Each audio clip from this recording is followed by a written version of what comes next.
Congressman Van Drew, one of the things that we've talked about in this is the nursing home scandal and how there were similar calls made just over the river in New Jersey as well.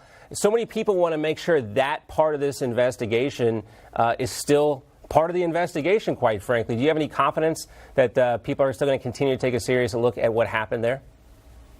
I don't know if I have total confidence, but I certainly would encourage it. I would push for it. I've spoken out on it and will continue to do it. That was just unacceptable. When we speak about COVID and to find that in New Jersey and New York, that literally these much older people were crammed into nursing homes, the government killed people. I don't know how else to say it. And it's very disappointing. And we have to be responsible as a government for that, and certainly the people in charge do. In our case, the governor of New Jersey, in New York, the governor of New York. And as far as all of this, it just shows how things turn around in politics. A number of months ago, he was on top of the world, having briefings every day, and, was some on the very progressive side, the Democratic side, said he was like, the country's governor. And look where we are now. We need some change in New York. We need change in New Jersey. We really do need to get some Republicans in. And I would even say to my friends who are Democrat or are independent, give it a chance. Yeah. Give it a shot. We have so many problems, crime, fiscal problems, issue upon issue upon issue going on in both New Jersey and New York. Give it a shot. Let's see what somebody else can do. Right. We can do better. Right. Betsy, as I like to talk about, well, we have you both here, and this relates to the pandemic. And specifically in New Jersey, Governor Phil Murphy is mandating masks in public schools this fall. Getting a lot of pushback, though. Congressman Van Drew, what do you think about this policy in New Jersey?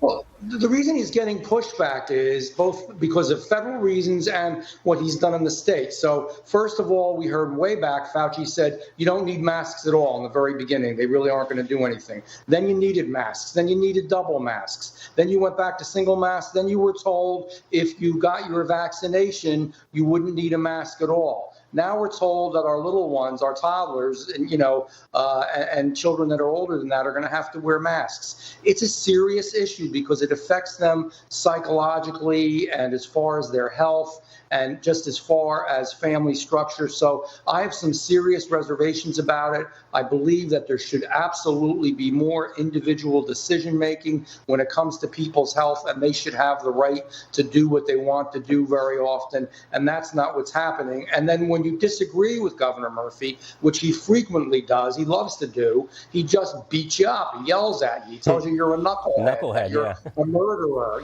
Well, I don't necessarily think the people are the knucklehead. And sometimes you have to look in the mirror to see who the knucklehead is. Yeah. And I think perhaps he should do that. You hear some of these parents talking about how the masks have affected their kids. I know they don't feel like knuckleheads, or, they don't like to be called a knucklehead. Betsy. They're tired. They're worn out. They are. They go on the street, and I know you are. I know both of you are. People are burned out of all of this, especially because it keeps changing. And we get a different tune every time. Betsy, down in Florida, Governor DeSantis is threatening to withhold pay from school superintendents who disobey his mask mandate, which is to give parents the choice, not to ban masks altogether, but to put that decision in parents' hands. What do you think? I do like parents making the decisions. Let me point out that DeSantis is going even farther. He is so ardently in favor of school choice that he's suggesting that parents who disagree with the school district's policies regarding masks and COVID should be given the money that's allocated for their child so they can put the child in a different school, public or private. That's real reform. That's putting parents in the driver's seat where they should be. Yeah, the criticism from some against DeSantis is that, they say this is his big conspiracy to push kids out of public school and into private school.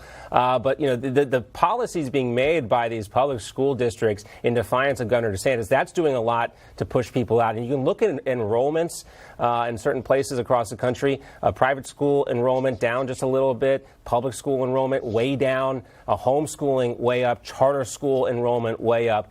People are voting with these decisions on where they're putting their kids. And this is the type of stuff that's going to have an enormous impact that I don't think is quite being measured at the ballot box in 2022. And one big question, viruses mutate. That's what happened here. So what's going to happen, just like the flu virus does, when it mutates again? Are we going to spend the rest of our lives behind masks? Is that the future of America?